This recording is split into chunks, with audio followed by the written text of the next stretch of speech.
Adventures in time and space, told in future tense.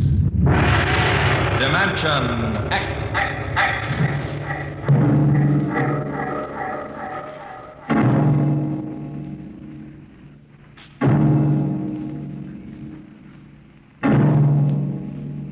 Can you predict what will come in 100 years? Or in 10? Or in the next minute? Can you see beyond the known dimensions of time and space into the unknown Dimension X? It was in the year of 1982 that spacemen first discovered the Great Galactic Barrier. In the past 10 years, rocket travel to the moon and the nearer planets had become commonplace. And then men fixed their sights on a more distant star, the remote planet known as Volta. 5 exploratory ships went out, and none came back, each in turn disappearing mysteriously at the same vanishing point, an invisible wall somewhere in the vast outer reaches that became known as the wrecker of spaceships, the Galactic Reef. And yet, the explorers refused to admit defeat. It was on June the 2nd, 1987, that the rocket Star Cloud made ready for takeoff, the 6th to attempt to crack the barrier and win through to Volta. Now hear this. Condition blue. 1 minute till blast off. Now hear this. Condition blue. 1 minute till blast off. Bridge to nav control. Navigation, Collier. This is Captain Thorson. Ready, Lieutenant? We're ready, Captain. The course is in the integrator for takeoff at 1200 hours. All right, stand by for acceleration. Bridge to engine room. Fire up your rocket chambers. Take off at exactly 1200 hours. I'll read you off. 30 seconds. 29. 28.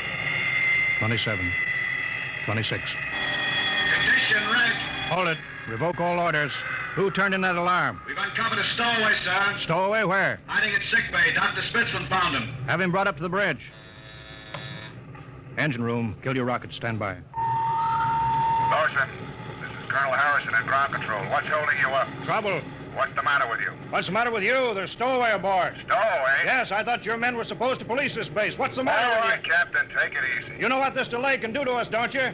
1 minute late at takeoff can throw us 1,000,000 miles off course. We'll have to reintegrate the whole works. Well, look, how long do you think it'll take? Don't bother me for a while. I'm busy here. Stupid idiot. Come in. Here's your stowaway, sir. Now, court martial. Charlie.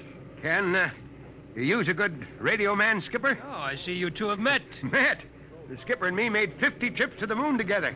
Didn't we, Captain? Charlie, if you wanted to come along, why didn't you volunteer? I did, Skipper. They turned me down. What's wrong with you? Oh, acceleration bends.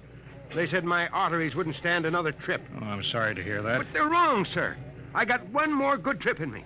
Now, listen, Captain. You know these green kids don't know the first thing about space radio operation. Now, you put a man like me on, and I'll be getting you bedtime stories from Mars. Well, you know the regulations as well as I do, Charlie. I can't take you much as I'd like to.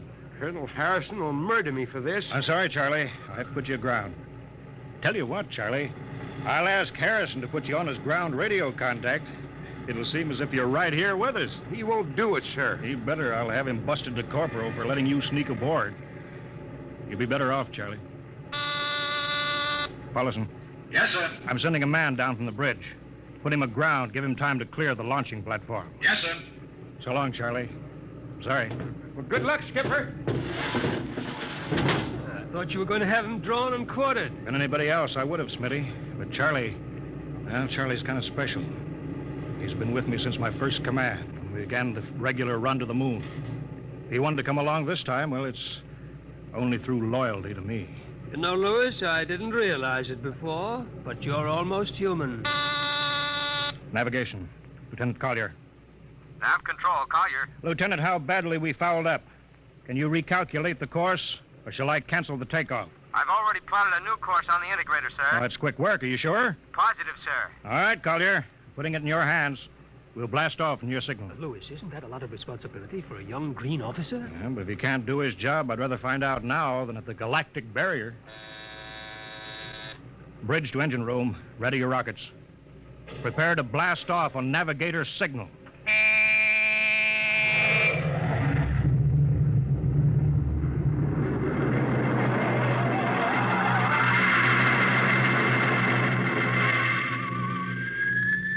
How are we doing, Collier?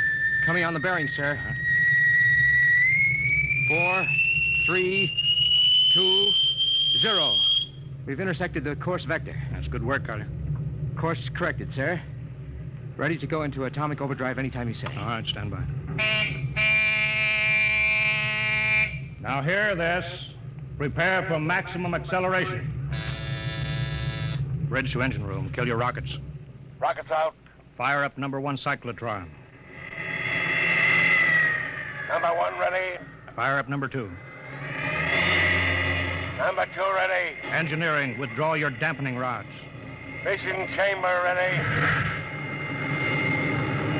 Blast tubes are clear. Ready. Take it on overdrive. How are we doing, Collier? On course, sir. She's running hot and true. Well, my compliments, Lieutenant. This job would have done your father credit. He was the best navigation officer I ever saw. Thank you, sir. Start your gyros, put her on robot control. All right, ship is yours, Mr. Collier. If you need me, I'll be in Dr. Smithson's office. Yes, sir.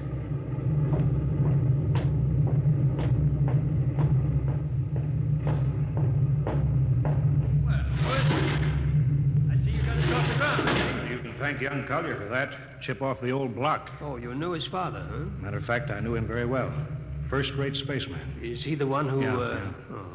Yeah, he was lost in the galactic barrier on the second ship we sent out to Volta. Louis, just what do you think this galactic barrier is? Your guess is as good as mine, Doc.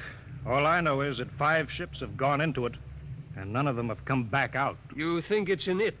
How about Mestrovic's theory that it's a time warp in space, but that the ships reach it and slip into another dimension? I think that's rubbish. My theory is that the galactic barrier is nothing more than a radioactive layer of some kind. What makes you say that? Well, we know that radar signals bounce off it like they were hitting an invisible glass wall. And we know it destroys our ships and our crews in some way. There's no other logical explanation. What makes you think we can get through it? Because we're ready for it. The others weren't.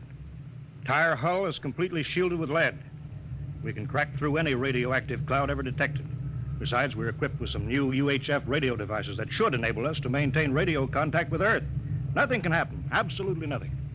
Who are you trying to convince, Louis? Myself, I suppose. Smitty, 5 ships are missing, and men like Prentice and Margetson and young Collier's father. I'm tired of seeing good men fed into that meat chopper. Then why are we going? We haven't any choice, Smitty. We're in a race. Kind of race where men and ships are expendable. Well, at least it won't be boring. I'll have to play physician morale builder and mother substitute for 112 slightly nervous men. Your morale doesn't sound too good, Doctor. As morale officer, I can state without fear of contradiction. It's terrible. And something tells me that as we approach that galactic barrier, I'm not going to be alone.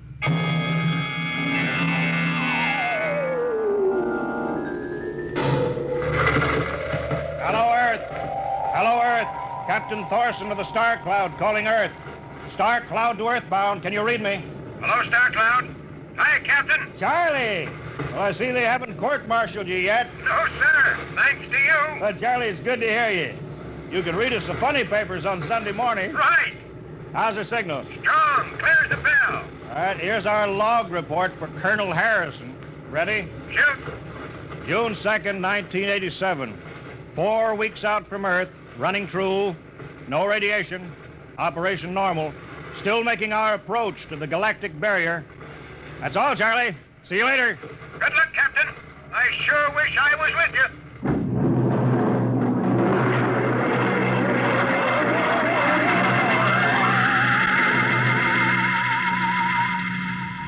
How's the morale, Smitty? Well, the men know we're getting closer to the barrier. They're beginning to show a little tension, Louis. How's their physical condition? Any sickness? About half the crew has come down with space blues. Badly? Oh, same as usual. Lips and hands with a bluish cast. Eyes sensitive to infrared. I don't know. When I first started flying these tin cans, nobody ever heard of space blue. Well, there's a new theory that is caused by the terrific acceleration of these atomic overdrive ships. The change in gravity affects the circulation. What do you think? Oh, I think it's psychosomatic.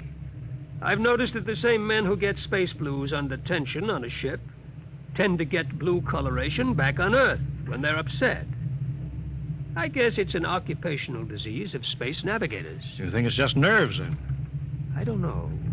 But young Collier has a bad case. I think it's tension from overwork. Maybe he needs some vitamins. Lewis, when will you realize that vitamins are not a panacea for all the troubles of mankind?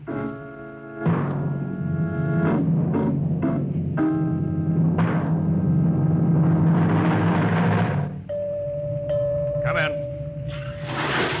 Oh, Lieutenant Collins. Sir, I understand you've relieved me from duty. Dr. Smithson says that you aren't looking very well. I'm giving you a rest. I feel perfectly able to continue, sir. Your lips are as blue as Minnetonka. I'd like to remain at my post, Captain. Don't be foolhardy, Lieutenant. I'm not being foolhardy, sir. I have a special personal reason for wanting this expedition to reach Volta. Your father? Yes, sir. You think he might still be alive? I have to find out what happened, sir. I think I understand. Very well, Collier. Report back to duty.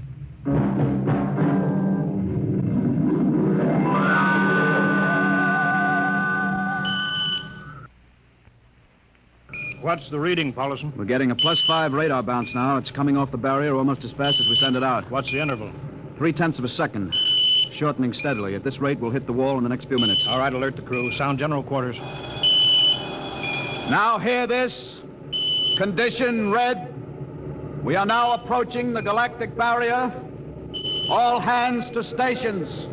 All radiation detectors to be fully manned. Full security will prevail until further notice. That is all. Paulison. Aye, sir. Radar bounces up to +6. We better try to make final contact with Earth. Spark's still trying to raise the base? Yes, sir, but he's not having much luck. There seems to be some interference. That's the radio room now. Yes? You've got him? Cut in the bridge speaker. The captain will take it from here. Hello. Star Cloud to Earthbound. Can you hear me, Earth? Hello, Skipper. I can barely read you. We're getting heavy static from sunspots. That's not sunspots. We're right on top of the galactic barrier. Stick with us, Charlie.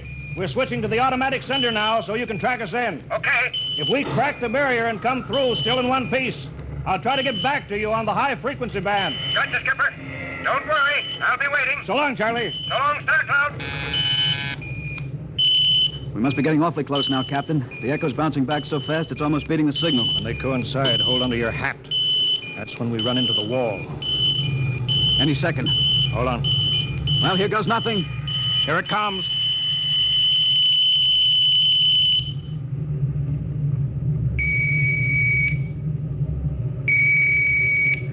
Captain, Why, nothing happened. we made it. We made it, Captain. No radiation, no time warp, no nothing. The crew's gone crazy, sir. Let them. They earned it.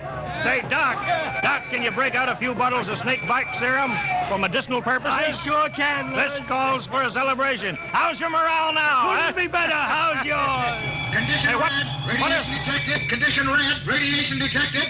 Good. Holy mackerel. Look at the needle on that indicator. Paulison. I see it, Captain. We're picking radiation like crazy. What's it like? It's a strong wave. What kind is it? I don't know. It's too long for a cosmic ray and too short for UHF. All right, track it down. Triangulate it. Make it fast. I want a directional fix. Yes, sir. Engine room.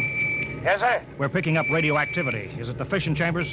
No leaks, sir. Check your gauges. Nothing here, Captain. Must be coming from outside.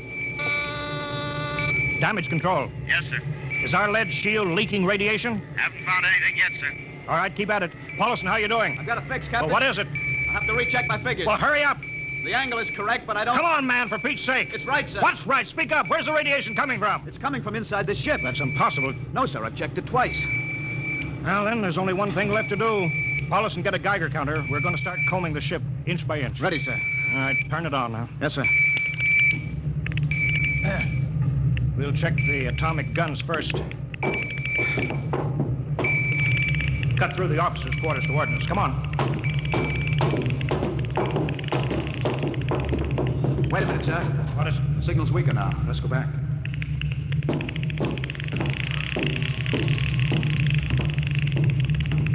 Hold it. Seems strongest right about here. It doesn't make sense. Whose cabin is it? Lieutenant Collier's.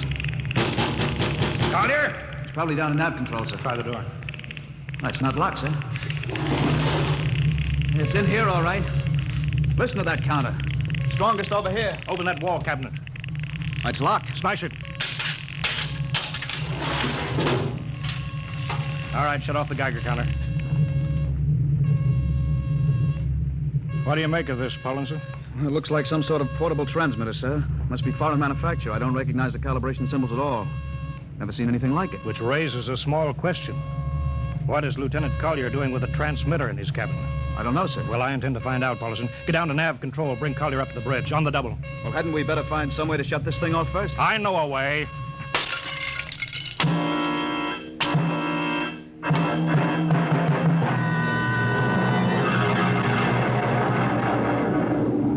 Lieutenant Collier, I'm going to ask a few simple questions, and I want a few simple answers. Yes, sir. What were you doing with the transmitter in your cabin? Transmitter, Captain? You know nothing about it? No, sir, I don't. Do you recognize these calibration symbols? No, sir. Can you think of how it might have been placed in your cabin without your knowing it? No, sir. Unless someone came in while I was on duty. Would that have been possible? Why, I suppose if someone had a key... I found your cabin door unlocked. Well, I meant a key to the wall cabinet. I didn't say the wall cabinet. Well, sir, I... You what, Lieutenant? How could you have known it was in the wall cabinet? I just assumed. Lieutenant Collier, I find it hard to believe you would lie. Having known and respected your father and having observed the way you handled your job. However, I intend to get to the root of this thing. May I have your wristwatch, Lieutenant? Sir? Your wristwatch. Here, sir. Paulson, turn on that Geiger counter. Yes, sir. Hold this watch next to it. Yes, sir. That's all. Lieutenant, if you hadn't any close contact with that transmitter, how do you explain the radioactivity of this watch? I don't, sir. I think you'd better. To whom were you sending those signals? Condition red. Condition red. There's your answer, Captain. What is this, Collier? Alien spaceship approaching. Alien spaceship approaching. Sound battle stations. Collier, who's aboard that ship? All right, now talk, man. Very well, Captain. My mission seems complete. Your mission? Are you admitting that you're an agent of a foreign power? I am stating it. What nation? No nation, Captain. What? I am an agent of the Voltan government. The what? The government of the planet of Volta. You're crazy. Are you so stupid that you think your people are the only ones who can invade another planet? What do you mean? We've had agents operating on Earth since 1945. I don't believe you. What do you think happened to those 5 ships, Captain? Where do you suppose we got our information, your language, your culture, family background? But your appearance, you look... Like Commander Collier? Is that so surprising, Captain?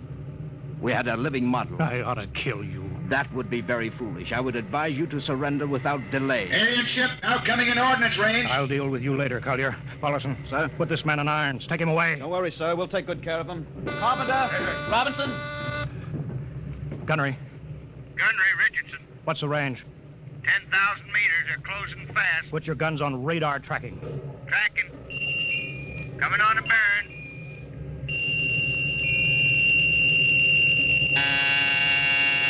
Fire. Fire. Richardson, you hear me? Fire. What's the matter down there? Did you hear me? Richardson, answer me. It's no use to shout, Captain. Collier. Yes, Captain. How'd you get loose? Where's Paulson? Lieutenant Paulson is dead. All stations. Lieutenant Collier has escaped. Seize him, man. Don't waste your breath. Your men can't hear you, Captain. What? Those still alive are my men. You're lying. No, Captain. Every ship that has ever left Earth was controlled by a Voltan crew. That's impossible. Those were hand-picked men. Handpicked by us. I don't believe you. Then why not call for help?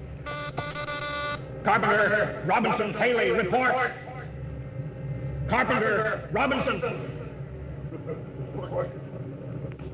You see, Captain, it is quite useless. I would advise you to sit very quietly and do nothing. It isn't possible. They can't all be dead.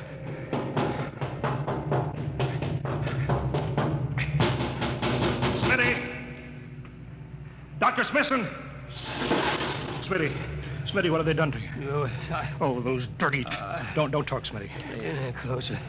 Not much time. Lewis, Space blues. Space blues. What is it, Smitty? What are you trying to tell me? All men with space blues. Voltans. Here, let me help you, Smitty. No, Lewis. Get message back to Earth. Voltan. 5th column. Watch out for space blues. Smitty. Smitty.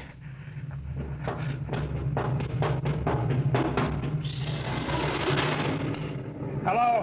Hello? Star Cloud calling Earthbound. Please, God, let me get through before it's too late. Hello, Star Cloud to Earthbound. Come in, please.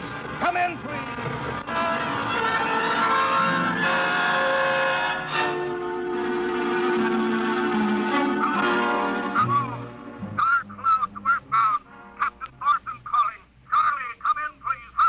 Hello? Hello, can you hear me, Charlie? Skipper, is that you? Are you getting my signal? It's coming in a little louder now, Skip.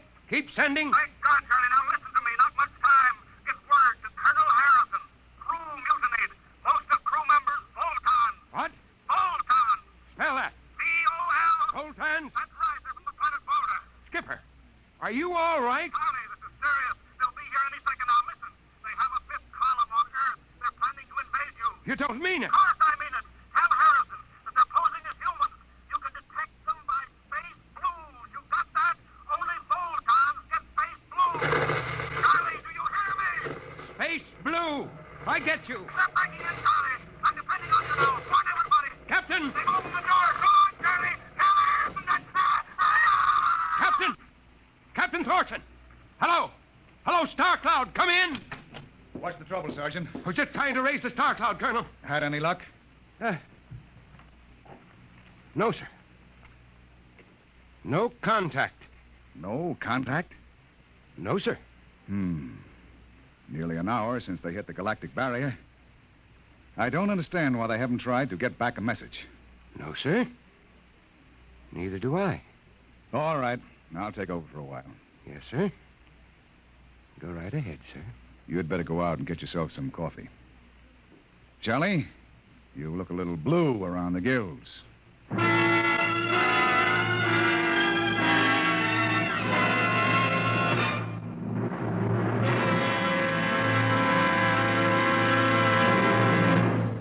You have just heard No Contact, an adventure in time, space, and the unknown. Dimension X.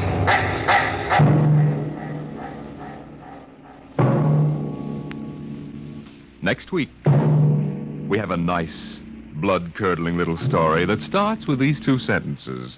The last man alive on Earth sat alone in a room. And then there was a knock on the door, which raises the question, what knocked on the door? Left to its own devices, the human mind supplies a vaguely horrible answer. But it wasn't so horrible. Really. You'll see next week when we present Knock.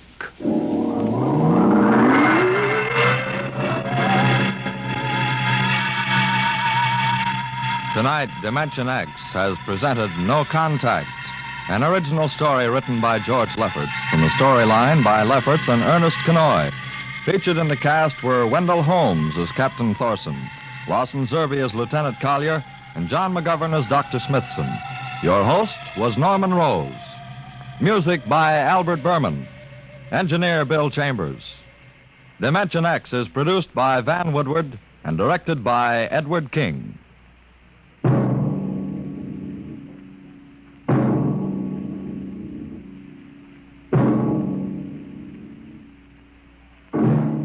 Tomorrow, hear Sam Spade. Now, it's Truth or Consequences on NBC.